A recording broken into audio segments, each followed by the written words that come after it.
नमस्कार। चुनाव की घोषणा जल्दी होने वाली है। बीजेपी की ओर से लगातार 400 पार का नारा दिया जा रहा है और अलग-अलग ओपिनियन पोल, गोदी मीडिया हर दिन प्राइम टाइम में और चौबीसों घंटे बता रहे हैं कि कैसे सरकार अपार जन समर्थन हासिल कर रही है और कैसे विपक्ष अपनी मुश्किलों में फंसा हुआ है। आज हम बात करेंगे झूठ और संविधान के प्रति हमले की लगातार कोशिशों की। एक तरफ केंद्रीय मंत्री, बीजेपी के नेता और हर कोई जो अपने आप को मोदी का परिवार कहता है, कैसे झूठ फैलाने में लगा हुआ है। कैसा झूठ? ये झूठ है मोदी को महामानव के रूप में प्रस्तुत करने का। ये झूठ का सिलसिला नया नहीं है। थोड़ा ठहर कर समझिएगा। आपको याद होगा पुलवामा में क्या हुआ था और आपको ये भी बात याद होगी कि कैसे उस समय जम्मू कश्मीर के राज्यपाल रहे सत्यपाल मलिक ने सरकार के दावों की पोल खोल दी थी, यह कहते हुए कि पूरा का पूरा हमला हमारे सैनिकों की शहादत सरकार की नाकामयाबी थी। लेकिन सरकार ने कैसे उस इमोशनल क्षण को, कैसे शहीदों की शहादत को अपने पक्ष में करने की कोशिश की और पूरे जोर शोर से की, तमाम आचार संहिताओं को दरकिनार करते हुए। आप जानते हैं कि चुनाव आयोग की गाइडलाइन के हिसाब से सैनिकों के नाम पर वोट नहीं मांगे जा सकते, लेकिन आपने देखा है कि खुद प्रधानमंत्री ने किस तरह से नियम कायदों की धज्जियां उड़ाई। मेरे फर्स्ट टाइम वोटरों को, क्या आपका पहला वोट पाकिस्तान के बालाकोट में एयर स्ट्राइक करने वाले वीर जवानों के नाम समर्पित हो सकता है क्या? अब एक बार फिर, जबकि चुनाव की तैयारियां हो रही हैं, 400 पार का नारा बार बार आपके कानों के पर्दे फाड़ता हुआ और संविधान की धज्जियां उड़ाता हुआ चारों ओर सुनाई दे रहा है। एक नई धुन बजाई जा रही है कि कैसे रूस और यूक्रेन के बीच जब युद्ध चल रहा था, वहां फंसे हुए भारतीय बच्चों को, छात्रों को किस तरह मोदी जी ने निकलवाया था। मैंने कहा था ना, कैसी भी सिचुएशन हो मोदी जी हमें घर ले आएंगे। वॉर रुकवा दी पापा और फिर हमारी बस निकाली पापा। तो आपने देखा इस वीडियो में एक बेटी कह रही है, रोते हुए, बिलखते हुए, अपने माता पिता के गले लगते हुए कह रही है कि मोदी जी ने कहा था कैसी भी सिचुएशन होगी वो संभाल लेंगे, उन्होंने वॉर रुकवा दिया, हमें बस में बिठाकर रवाना कर दिया। इससे क्या संदेश जाता है? इससे संदेश जाता है कि मोदी एक ऐसे विश्व स्तरीय और दुनिया भर के सबसे ताकतवर नेता हैं, जिनकी एक फोन पर, जिनके एक कॉल पर रूस और यूक्रेन युद्ध रोक देते हैं। और अब आप देखिए ये दूसरा वीडियो जो विदेश मंत्रालय के प्रवक्ता अरिंदम बागची का है, जिसमें वो साफ साफ कह रहे हैं कि ऐसा कोई भी घटनाक्रम नहीं हुआ था, क्योंकि यह संभव ही नहीं है। सुनिए सरकार के विदेश मंत्रालय ने खुद क्या कहा था। Extrapolating that to say that somebody is holding a bombing or that this is somewhere we are coordinating that, I think is absolutely inaccurate. I don't think if I could be more facetious, then it will extrapolate itself. So we would then order a resumption of bombing. I think that's really getting a bit much ahead of ourselves. आप समझ सकते हैं कि अंतर्राष्ट्रीय कूटनीति में दो देशों के बीच युद्ध में इस तरीके की कोई संभावना नहीं होती है। इसीलिए विदेश मंत्रालय ने जग हसाई से बचने के लिए, अंतर्राष्ट्रीय मीडिया में अपनी बदनामी से बचने के लिए इन बचकाने दावों का खुद खंडन किया था।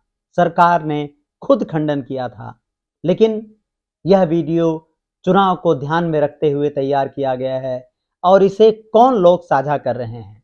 वैसे तो इसे हर भारतीय जनता पार्टी का कार्यकर्ता साझा कर रहा है, यह वायरल है, लेकिन सरकार के मंत्री, केंद्रीय मंत्री अश्विनी वैष्णव, जो कि रेल मंत्री भी हैं, उन्होंने ट्विटर पर, जिसे अब एक्स के नाम से जाना जाता है, यह वीडियो शेयर किया था। आप उनकी टाइमलाइन पर देख सकते हैं, हमारी स्क्रीन पर देख सकते हैं।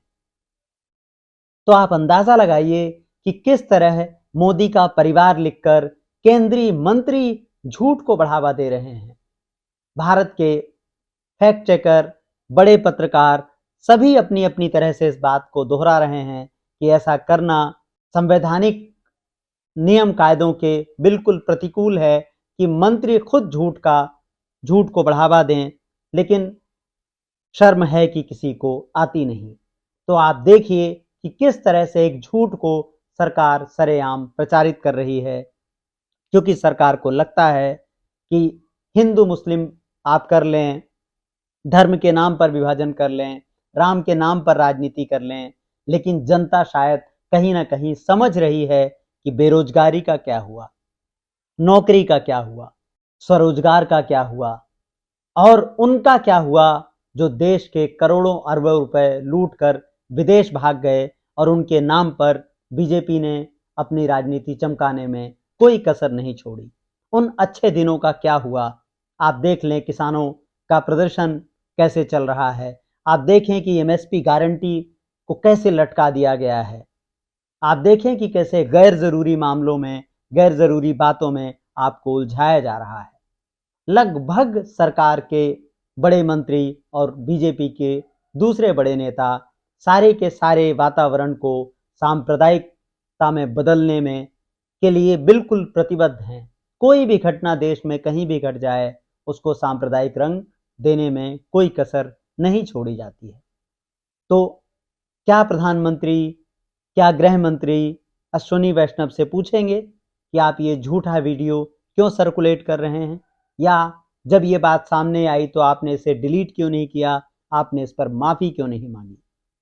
दूसरी बड़ी बात, एक तरफ झूठ, दूसरी तरफ संविधान बदलने की रट। आप जानते हैं कि जब कोई बीजेपी का नेता, कोई मंत्री संविधान बदलने की रट लगाता है तो ऐसा क्यों करता है? वो इसके पीछे की राजनीति क्या है? इसके पहले कि आप इसके पीछे की राजनीति को समझें, आपको समझना चाहिए कि जो सांसद हैं किसी भी सदन के, राज्यसभा के या लोकसभा के, सांसद जब जीत कर आते हैं तो वह अपने अपने सदन में शपथ लेते हैं सांसद की। तो शपथ में क्या लिखा होता है? शपथ में लिखा होता है कि भारत के संविधान के प्रति सच्ची निष्ठा और श्रद्धा रखूंगा, कर्तव्यों का श्रद्धापूर्वक निर्वाह करूंगा। यहां सबसे महत्वपूर्ण बात है, संविधान के प्रति सच्ची निष्ठा रखूंगा। वो सांसद जिनको प्राथमिक शपथ ही जिनकी संविधान के प्रति निष्ठा की है, वो क्या काम कर रहे हैं? अनंत हेगड़े क्या कर रहे हैं? अनंत हेगड़े बीजेपी के सांसद हैं, उन्होंने भी यही शपथ ली होगी कि वह संविधान के प्रति सच्ची निष्ठा और श्रद्धा रखेंगे। और अनंत हेगड़े कह रहे हैं कि 400 सीटें इसलिए चाहिए क्योंकि उनके पास अभी 2/3 बहुमत नहीं है, उनको 20 से ज़्यादा राज्यों में अपनी सरकारें चाहिए, लोकसभा में अपार समर्थन चाहिए, राज्यसभा में समर्थन चाहिए, ताकि वो ये संविधान बदल सकें जो संविधान हिंदुओं के हित में नहीं है। इसलिए वो इस संविधान को बदलना चाहते हैं, इसलिए उनकी पार्टी को 400 से ज़्यादा सीटें चाहिए। जब इस सांसद के इस नफरती बयान पर, संविधान विरोधी बयान पर, संविधान निर्माताओं का अपमान करने वाले बयान पर विवाद बढ़ा, चारों तरफ से आलोचना हुई, तो भारतीय जनता पार्टी ने बहुत सकुचाते हुए इससे किनारा करने की कोशिश की। ये कैसा किनारा है? क्या बीजेपी ने उनको कारण बताओ नोटिस जारी किया? क्या बीजेपी ने उनको कहा कि अगर आप 2 दिन में इसका उत्तर नहीं देंगे तो आपको निलंबित कर दिया जाएगा पार्टी की सदस्यता से? क्या पार्टी ने ये कहा कि उनका ये कथन भारतीय संविधान को ठेस पहुंचाता है? क्या प्रधानमंत्री ने ऐसा कोई बयान दिया? आप देखें कि प्रधानमंत्री के पास कितना वक्त है। प्रधानमंत्री क्रिकेटर खिलाड़ियों के जन्मदिन तक की शुभकामनाओं में व्यस्त रहते हैं। प्रधानमंत्री हर छोटी सी छोटी घटना पर बधाई देने से नहीं चूकते। क्या अनंत हेगड़े को वह ट्विटर के माध्यम से संदेश नहीं दे सकते थे? नागरिकों में यह विश्वास नहीं जता सकते थे? देश के करोड़ों लाखों आदिवासियों, दलितों और मुसलमानों को यह भरोसा नहीं दिला सकते थे कि अनंत हेगड़े कौन होते हैं ये कहने वाले, मैं देश का प्रधानमंत्री हूं? तो मैं आपको विश्वास दिलाता हूं कि जो बात अनंत हेगड़े ने कही वह गलत है और हम उसका विरोध करते हैं। तो ऐसा क्यों नहीं करते प्रधानमंत्री? ऐसा बीजेपी क्यों नहीं करती? इसलिए नहीं करते क्योंकि इससे वो अपने कट्टर समर्थकों को जोड़े रखना चाहते हैं। एक बड़ा बीजेपी ने कट्टर समर्थकों का या ऐसे लोगों का जो दूसरे धर्म और समुदाय के लोगों से नफरत करते हैं, बरसों से उनके मन में नफरत बो दी गई है, उनको नहीं अपने से दूर जाने देना चाहते हैं। और ये कौन लोग हैं? ये वो लोग हैं जो चाहते हैं कि भारत एक हिंदू राष्ट्र बने। ऐसा वो क्यों चाहते हैं? क्योंकि वर्षों से आरएसएस और बीजेपी लोगों को बरगलाने में लगे हैं। इसलिए देश में आप देखें नौजवानों की, बुजुर्गों की एक बड़ी आबादी है जो धीरे धीरे हिंदू राष्ट्र के समर्थन में जुटती जा रही है। वो ये खतरे नहीं समझ रही है कि जब एक राष्ट्र धार्मिक राष्ट्र बन जाता है तो उसकी कैसी दशा होती है और उसको किन किन चुनौतियों का सामना करना पड़ता है। उसमें जो कुछ जलेगा वो केवल दूसरे का नहीं होगा। जब सांप्रदायिकता की आग लगेगी, जब नफरत की खेती होगी, तो उसकी जद में आपका भी घर आएगा। इससे कोई फर्क नहीं पड़ता कि आप किस मजहब के हैं, आप किस धर्म को मानते हैं। अनंत हेगड़े, प्रज्ञा ठाकुर, आप देखिए प्रज्ञा ठाकुर कौन है? प्रज्ञा ठाकुर भी सांसद हैं, लगातार गांधी को निशाना बनाती हैं, लगातार राष्ट्रपिता के बारे में अपमानजनक बयान देती हैं, लगातार संविधान को चुनौतियां देती हैं। क्या बीजेपी कोई कार्यवाही करती है? क्या बीजेपी उनके खिलाफ कोई एक्शन लेती है? क्या हिंदू महासभा के खिलाफ आपने कभी बीजेपी के किसी शीर्ष नेता की टिप्पणी सुनी?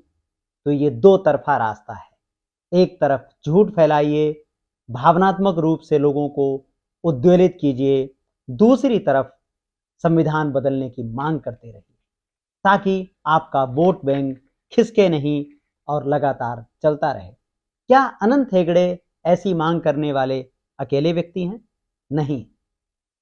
अमिताभ कांत, आप जानते होंगे अमिताभ कांत इस वक्त देश के सबसे प्रभावशाली, सबसे पावरफुल लोगों में से हैं, शख्सियतों में से हैं, जिनके बारे में ये कहा जाता है कि ये प्रधानमंत्री के बहुत नज़दीक हैं या जिनकी बातों को बीजेपी और प्रधानमंत्री गंभीरता से सुनते हैं। इंडियन एक्सप्रेस ने जो सबसे शक्तिशाली, पावरफुल लोगों की सूची जारी की है उनमें अमिताभ कांत भी हैं। अमिताभ कांत ने बाकायदा लोकतंत्र की आलोचना करते हुए कहा था भारत में कुछ ज़्यादा ही लोकतंत्र है, इसलिए भारत को विकसित राष्ट्र बनाने में या श्रमिक सुधार करने में परेशानी हो रही है। आप कंफ्यूज मत होइएगा इस बात से कि यह श्रमिक सुधार क्या है। श्रमिक सुधार का आपके हित से कोई लेना देना नहीं है। श्रमिक सुधार का अर्थ होता है कानूनों को इतना लचीला बना दो कि जो भी पूंजीपति आए वो अपने मन से इसका उपयोग कर ले। जैसे आप एक कंपनी में काम करते हैं और आपके काम करने के घंटे 9 घंटे हैं, लेकिन लगातार इस सरकार ने इस तरीके के नियमों में ढील देते देते देते श्रम कानूनों को यहां तक वो ले आए हैं कि अगर आपकी कंपनी चाहे तो आपसे 12 घंटे काम करवा सकती है। कंपनियों को इस तरीके से फायदे दिए जा रहे हैं, इस तरीके से नियम कायदे बनाए जा रहे हैं जो आपको आज रखें और कल निकाल दें, और इसके बदले में आप कुछ नहीं कर सकते क्योंकि आपने उस कॉन्ट्रैक्ट पर साइन किया है। इसका मतलब होता है श्रम सुधार। बड़े बड़े पूंजीपति अपनी पूंजी के दम पर सरकारों को ऐसे कानून मानने के लिए विवश करती हैं। तो क्या कहा था अमिताभ कांत ने? अमिताभ कांत ने कहा था भारत में कुछ ज्यादा ही लोकतंत्र है, इस लोकतंत्र को ऐसे ही आप बदलेंगे, संविधान को पलटकर, ताकि पूंजीपतियों के हित में सीधे सीधे नियम कानून बनाए जा सकें। दूसरी एक महत्वपूर्ण बात, प्रधानमंत्री के आर्थिक सलाहकार विवेक देवराय ने कहा था कि भारत का संविधान पुराना हो गया है, इसमें जो खूबियां गिनाई जाती हैं, जो संविधान के ढांचे की जो बात कही जाती है, आज उसकी जरूरत ही नहीं है। और विवेक देवराय ने तो बकायदा मिंट में यह लेख लिखकर यह बात कही थी। तो एक तरफ अमिताभ कांत हैं, विवेक देवराय हैं, और एक तरफ अनंत हेगड़े हैं। आप समझिए कौन लोग हैं? क्या ये संयोग है या एक तैयारी है, एक खतरनाक इशारा है उन लोगों को जो नफरत की राजनीति के शिकंजे में आ चुके हैं और जिनकी ताकत पर, जिनके वोटों को हासिल करके आप लोकतंत्र को हाईजैक करने का सपना देख रहे हैं। अगर आप एक नागरिक हैं जिसकी लोकतंत्र और संविधान में आस्था है, तो आपको अपने अपने स्तर पर इसका विरोध करना चाहिए। आपको समझना चाहिए कि ये झूठ और संविधान बदलने की रट असल में तानाशाही की पूर्ण घोषणा है। आखिर में मैं आपको याद दिला दूं, सोनम वांगचुक के बारे में आपने अब तक सुना होगा, हमने इस पर वीडियो भी बनाए हैं। नहीं तो आपको जानना चाहिए कि उनका अनशन जारी है। सोनम वांगचुक लद्दाख में -15 डिग्री पर खुले में अनशन कर रहे हैं, बुजुर्गों के साथ, महिलाओं के साथ, लद्दाख को पूर्ण राज्य बनाने की मांग के लिए। संविधान की 6वीं अनुसूची में लद्दाख को शामिल करने के लिए ये वादा बीजेपी ने किया था। तो नागरिकों से किए हुए वादे क्या हो रहे हैं? मणिपुर पर हम नहीं बोल रहे हैं, हम संविधान बदलने की तैयारी में जुटे हुए दिख रहे हैं। हमारे मंत्री झूठ को सच की तरह लोगों के दिमाग में ठूसने की पूरी कोशिश कर रहे हैं। इसलिए अपना ख्याल रखें, अपने संविधान का ख्याल रखें, अपने लोकतंत्र को प्यार करें। इस महान देश को आपके इस प्यार की इस वक्त सबसे ज़्यादा ज़रूरत है। नमस्कार।